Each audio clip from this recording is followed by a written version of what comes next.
Hey guys, welcome to Chasing the Murderer Talking News. Subscribe and like right now, guys. That helps the channel out. Right now, I'm doing a quick video on an update on a release of a video of Charles Vallow talking to police. And so I want to do a comparison of an old video versus a new. So the majority of us want to see Charles Vallow get the justice he deserves, as well as the children. And Tammy Daybell. All four of these guys deserve justice. Now, there's a lot going on in the media with the police and stuff. Most of it I don't agree with, but one thing I do agree with is police do need an added branch to deal with certain situations, such as what Charles was dealing with.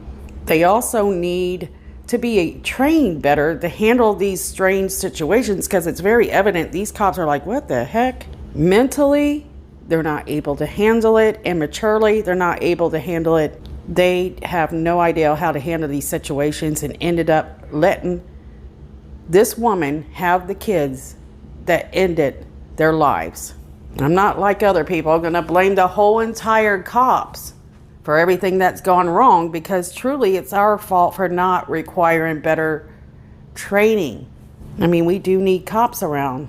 If we don't have them, we're going to be in a horrible situation. But after several hundred years of America we've been going strong, we really haven't updated to the population that we have, which is a huge difference. And when you watch these videos right here, you will see the lack of training these guys have. I love my police officers, but they do have some upgrading to do. And this video will show you why. So you have this rookie in the room. He's embarrassed to kind of face these two women that are kind of manipulating him. They're putting on a smile, and of course they're trying to win their way. And the cop, instead of listening to the story and thinking about it before he responds, you know, because he could just nod his head. He could agree, but it doesn't mean he has to really agree. He could just pretend he's agreeing. That's the thing he should have done. After talking to these people, took that moment to look over what was going on, assess it, and tried to do the best thing, you know, using the information that he has available. One thing we lack in this country is people don't listen enough.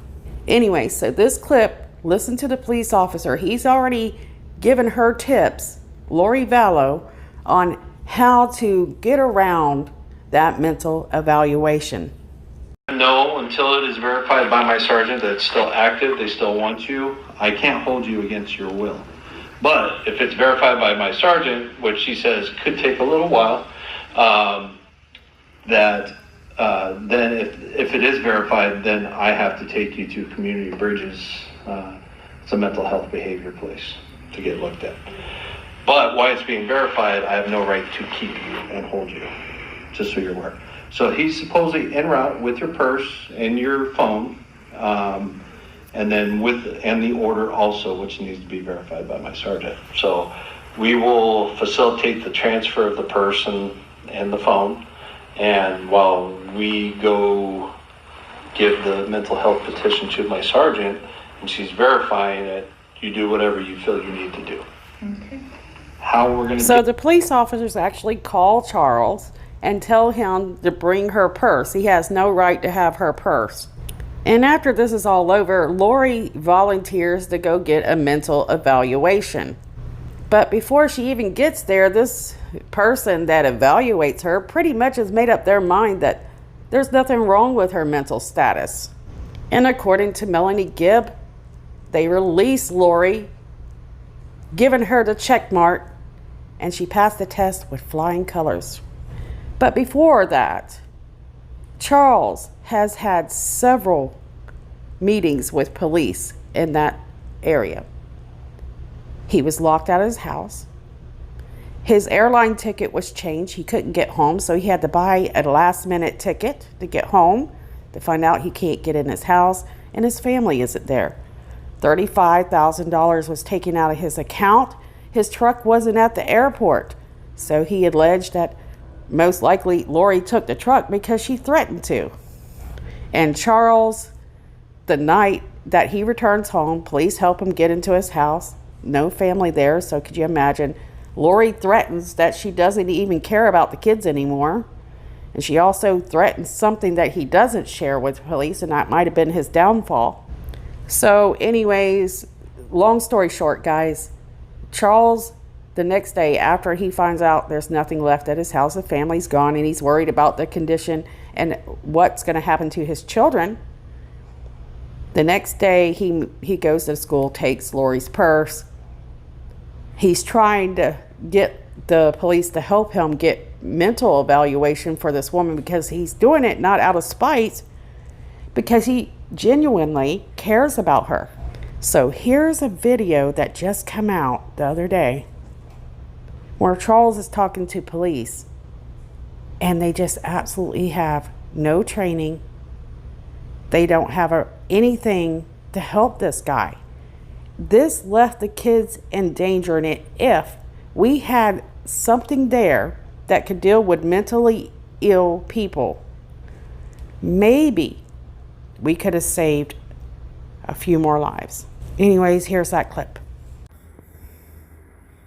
You want to do that, or what you want to do? So, did they tell you she's not in there? Correct. Okay. I found that Dr. Water, she may be, don't tell me where she's staying. Okay.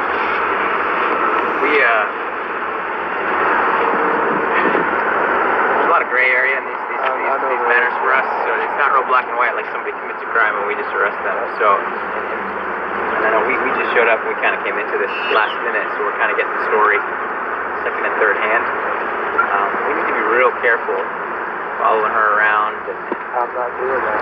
Well, we're at a hotel. School, you know. And then I saw this in a wallet, so I came to look at the school. I called the police, said, "What to do?"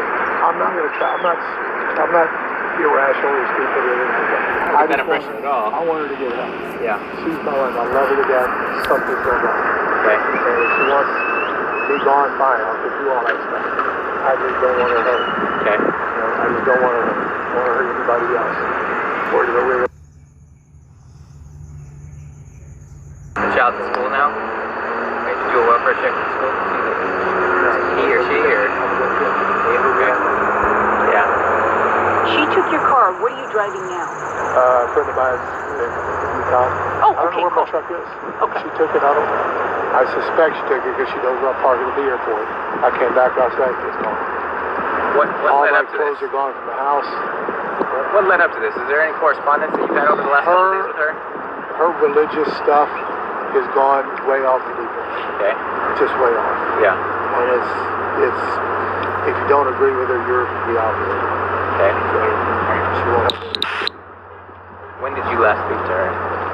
Yesterday when she texted me, she said we're done. Get out of here. Okay. When was this paperwork filled out with community Last bridges? night. Okay. So what about, so these are handwritten, so sometimes they're hard for us to read. What about your correspondence yesterday precipitated filling this out? When she was on the phone with me about Bishop, I had him on the phone with me. Okay. She threatened me physically. She made threats about the kids. She doesn't feel that was supposed to come together. I don't care. We won't be here that much longer anyway. And I'm talking about God's power. Let the kids get my rest anytime I want. It's just irrational stuff. Okay. Is the 6-year-old the only child in common? Yes. We adopted. Right next to that brother. Okay. I think your priority should be there right now. Yes. And then maybe if you don't feel comfortable with her state of mind, maybe figuring out a way to keep him safe, even if that means not being at I'm going to school. go to my attorney's office. Yeah. File paperwork for a restraining order from her. If I can do that. I have my sister, his grandmother. They're safe, so they safe there. Okay. For a few days. Then I do my work. Got some stuff to do in Houston. I'll come back a week. She can have the house. I don't care. Well, Have whatever she wants. She took $35,000. If you got her money last for a while. yeah, I want to give you a little advice though. So consult with your attorney, but you don't necessarily want to remove the child from the state for too long. Because here's the deal. Ultimately, there's two sides to the story, and a lot of times. It's not going to be long. I know. Hang on. A lot of times when we contact the other half of one of these things, they're totally rational I'll with tell us. her she's going. I'll tell her he's Yeah. going. Yeah. You just want to be careful not to deny her access to her child. Turns into a thing. That's too hard on her. Okay. Too hard on her. This is about him, not us. Okay. Okay? definitely willing participants in helping out with situations like this, but these aren't criminal arrest warrants. These are you know, it's kind of a sticky situation, and we have to be careful how much effort and force we put into these mental health petitions. So thank you. I've got to get to the bank, see if I can stop this cashier's check. She didn't let me get my money back. Okay. I've got $200 on my ring. Okay. Payroll is $8,000 Friday. I got to do it, so I can figure out something. Okay. Thanks, guys. If you see her, you can call us and we'll come out. But let's forego the. If I go to the school, she picks him up at 3:45 today. It takes you guys 20 minutes to get there. She's in and out. Yeah. Well, it's North Unit. If she says as irrational as you say, I think maybe you should get your son out of the school and prevent that from happening. I may do that, but that's the only place I know where she needs help. Yeah. She needs some serious help. I want her to get help. I'm worried about her. Yeah. I don't think we'll survive this, but she needs help. Yeah. So that's the only way I think we can find where she will be. Yeah. Well, we're not going to do a sting operation. It's not a sting. I'm just going to say, I will call and say she should pick him up in a few minutes. So if they can get there, that'll be great. Okay. We'll let the guys know, swing shift guys know. I will, man. All right. I really appreciate it. Good luck. Thank you. Take care.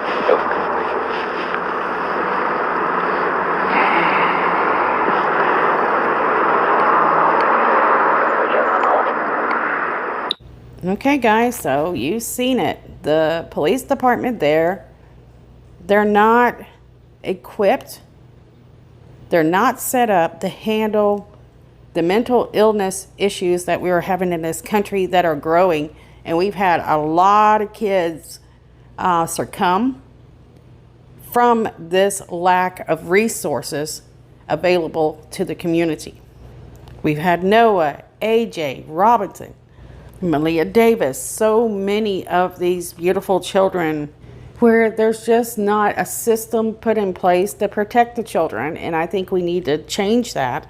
And definitely police are not going to be able to handle the crime that's growing in this nation, on top of the mental illness that's growing that they're not even trained to handle. So this is a big issue. So you've seen Charles standing there. You can imagine how he's feeling. He's probably thinking, these people think I'm nuts. They probably think I'm the one nuts telling them all this stuff. But it is clear when he says, well, these papers are hard to read when they're handwritten. They had no clue what was going on. And because of this, it created an issue and costing lives. Because if they were, how do I put it? If they were able to handle this situation and understand clearly what was going on, they would have been able to at least protect the children for a period of time anyways. But unfortunately, it didn't happen at all. And Charles ended up losing his life. The kids lost their lives while we listened to Melanie Boudreaux and people like that claim, well, we need to wait for this to play out and see where it goes. In other words, what I got from that, we need to wait and see what evidence they have of whether we judge Lori or not. Even though in reality, the kids are missing and it's a dangerous situation. It's a sad situation. So I really don't believe anything that comes out of Melanie Boudreaux's mouth at all. I think she's a manipulator.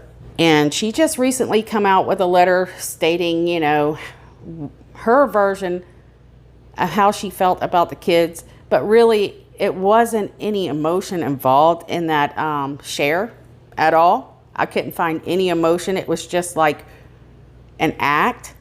And I hate to say it, and I hate to do this, but I feel extremely confident that Melanie knew more than she's saying.